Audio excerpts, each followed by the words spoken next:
அஸ்ஸலாமு அலைக்கும். என் பேர் நாகூர் கனி, மண்ணடியிலிருந்து வந்திருக்கிறேன்.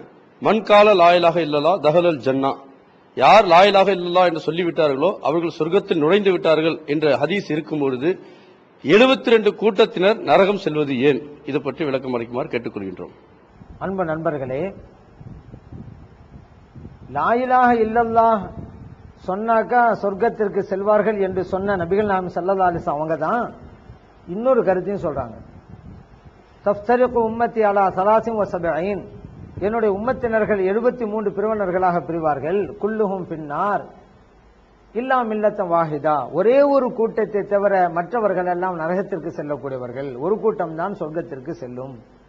அது எந்த கூட்டம் என்று சஹாபா பெருமக்கள் கேட்ட நேரத்தில் நபிகள் நாயகம் ஸல்லல்லாஹு அலைஹி வஸல்லம் பதில் சொன்னாங்க, மா அன அலைஹி வா ஸஹாபி, நான் செல்கின்ற பாதையை தேர்ந்தெடுத்தவர்கள், எனது தோழர்கள் செல்கின்ற பாதையை தேர்ந்தெடுத்தவர்கள்.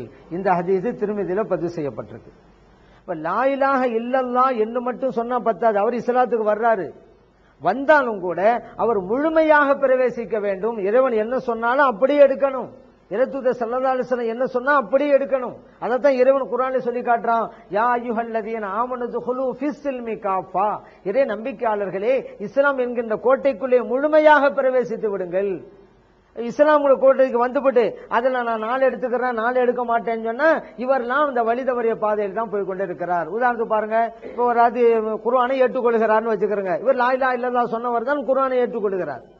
அந்த குர்ஆனை ஏற்றுக்கொண்டவர் சொல்றாரு, நான் அல்லாஹ்வை ஏற்றுக்கொள்றேன், அல்லாஹ் சொன்ன பிரகாரம் செய்யறேன், ஆனா நபிகள் நாயகம் ஸல்லல்லாஹு அலைஹி வஸல்லம் அவங்கள நான் பின்பற்ற மாட்டேன்னு சொன்னா வச்சுக்கிறேங்க. முழுமையா பிரவேசித்தாரா இவர்? அல்லாஹு தஆலா அத்தீஉல்லா, இறைவனுக்கு கட்டுப்படுங்கன்னு சொல்லிட்டு அத்தீஉ ரசூல் இறைத்தூதர் ஸல்லல்லாஹு அலைஹி வஸல்லம் அவர்களுக்கும் கட்டுப்படுங்கன்னு சொல்லி தர்றான். நான் ஒன்ன மட்டும் எடுப்பேன் இன்னொன்னு எடுக்க மாட்டேன்னு சொன்னா முழுமையா பிரவேசிக்கவில்லை. லா இலாஹ இல்லல்லாஹ் சொன்னவர் தான் இப்ப இறைவனுடைய கூற்றுக்கு மாறாக நடக்கிறதுனால இவர் வழி தவறி போறாரு. இன்னொரு சொல்றாரு, நான் இறைவனுக்கும் கட்டுப்பட்டு நடக்கிறேன், இறைத்தூதர் ஸல்லல்லாஹு அலைஹி வஸல்லம் அவங்களுக்கு கட்டுப்பட்டு நடக்கிறேன், ஆனா சஹாபா பெருமக்களை பின்பற்ற மாட்டேன் என்றால் இவரும் இஸ்லாத்திலே முழுமையாக பிரவேசிக்கவில்லை. லா இலாஹ இல்லல்லாஹ் சொன்னவர் தான், கொஞ்சத்தை எடுப்பேன் கொஞ்சத்தை விட்டுருவேன், அந்த லிஸ்ட்ல இருக்கிறாரு. இப்படிப்பட்டவர்களும் வெற்றி பெற முடியாது என்பதைத்தான் நபிகள் நாயகம் ஸல்லல்லாஹு அலைஹி வஸல்லம் அவர்கள் வேற ஹதீஸ்களில் சொல்லி காட்டுகிறார்கள். அந்த ஹதீஸ்ல அப்படி இருக்குது. அப்படின்னா என்ன அர்த்தம்? லா இலாஹ இல்லல்லாஹ் சொல்லி இஸ்லாத்துக்கு வந்துட்டா அதுக்கு அடுத்த கட்டம் அல்லாஹ் சொல்லி கொடுக்கிறான், முழுமையாக பிரவேசித்து விடு. அதுல அறகுறையாக இருந்தால் வெற்றி கிடைக்காது. இப்ப அதே போல ஸல்லல்லாஹு சொல்லி இருக்கிறாங்க, தொழுதால் சொர்க்கம் கிடைக்கும் அப்படின்னு சொல்லியிருக்காங்க. அதனால ஒரு ஆள் தொழுதுக்கு மட்டும் இருக்கிறாரு, மற்றதான் விட்டு விட்டாரு, அதனால டைரக்டா ஒரு சொர்க்கம் போவார்னு வழங்க முடியுமா? மற்றவைகளெல்லாம் செய்து கொண்டு தொழுகையும் தொழுதான்னு தான் எடுக்கணும். அதே போல நோன்பு நோட்டாக்கா இவருக்குன்னு பிரத்யேகமான ஒரு வழியே இருக்குது சொர்க்கத்துல வரவேற்க, இவர் சொர்க்கத்துக்கு போறதுக்காக வேண்டிய ஸல்லல்லாஹு அலைஹி வஸல்லம் சொல்லி இருக்கிறாங்க.